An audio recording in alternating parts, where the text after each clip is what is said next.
আরে কি হলো? হলো হলো তোমাদের, তাড়াতাড়ি নাও। আর কত টাইম লাগাবে গো? আর তোমরা যা সাজার জিনিস নিয়ে বসেছো, আজ হবে বলে তো আমার মনে হচ্ছে না। আরে ননির মা, আজ হবে তো? আরে এই তো হয়ে এসেছে। দেখো না, বোন তো আমাকে ছাড়ছেই না।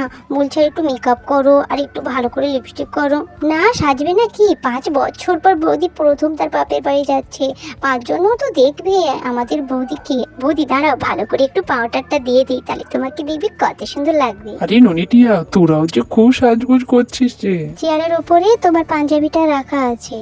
আচ্ছা ঠিক আছে, পড়বো এখন, তাড়াতাড়ি করে নাও। মা কিন্তু পাশে খুব চিৎকার করছে, এখনো রেডি হয়নি বলি। মায়ের আর কাজ কি বলো, সারাক্ষণ ওই কিটির কিটির করা ছাড়া ওনার কাজ নেই।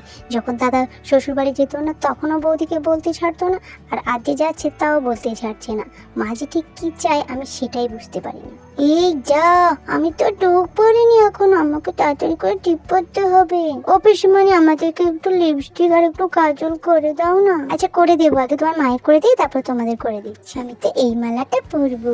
আরে ননিটিয়া, তোদেরকে আজ আর যেতে হবে না, যা সাজগোজ নিয়ে বসেছিস না। আর তোর মায়ের তো আজ হবে বলে মনেই হচ্ছে না।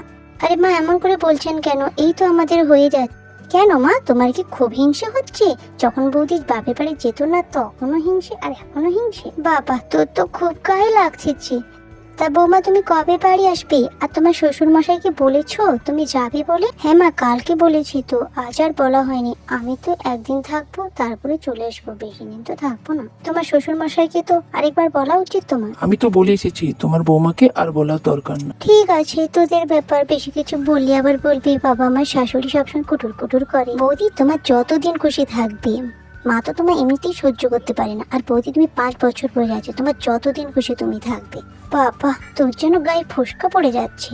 তো ভালো থাকবে, যতদিন খুশি থাকবে, আমার কি। বাপের বাড়িতে আগে ডাক আসতো না বলে তখন তুমি বৌদিকে কম কথা শোনাওনি, আর আজ যখন বৌদি গেছে তাতেও তোমার গায়ে জোর। আরে বোন, তুমি চুপ করো না, কেন মায়ের সঙ্গে ঝগড়া করছো? এই নে নে, তাড়াতাড়ি করে তোরা রেডি হতো। ও মা, আমি কি চশমাটা নেবো?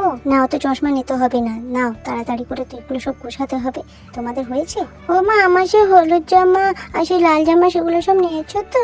হ্যাঁ হ্যাঁ, সব নিয়েছি। বৌদি, তুমি মায়ের কথায় কিছু মনে করো না, তোমার যতদিন খুশি তুমি থাকবে। তুমি আজ অনেক বছর পর যাচ্ছ। হ্যাঁ, আমি তো জানি তোমার মায়ের কথা, আমাকে নতুন করে শেখাতে হবে না। এই দেখো কি বলি, 2000 টাকায় হবে তো, না আরো একটু পয়সা নেবো? আরে 2000 টাকায়? হ্যাঁ হ্যাঁ, সব হয়ে যাবে। তুমি চলো তো, আর পয়সা নিতে হবে না। আরে না রে দাদা, তুই বৌদির কথা শুনিস নি, তুই বেশি করে পয়সা রাখ। আর মাসিমা মেসোমশাই দিয়ে সবাইকে তো পোশাক দিতে হবে। তোদের এই প্রথম জামাই ষষ্ঠী হচ্ছে বলে কথা, বেশি করে পয়সা নিয়ে রাখ। হ্যাঁ হ্যাঁ, ঠিক বলেছিস, সবাইকে পোশাক আশাক দিতে হবে, আর একটু বেশি করে পয়সা নিয়ে রাখি। রমা, তুমি আমাদের সঙ্গে যেতে পারতে, তুমি তোমার মায়ের সঙ্গে থাকবে আর সারাক্ষণ ঝগড়া করবে। আমার ভালো লাগছে না, তুমি চলো তো আমাদের সঙ্গে। হ্যাঁ হ্যাঁ, প্রথম বছর তোমরা যাচ্ছ আনন্দ করবে, তার সঙ্গে এই ননদিনীটাকে নিয়ে যাবে? না না, ও আমার মাকে আমি ঠিক ম্যানেজ করতে পারবো, তুমি যাও তো সাবধানে।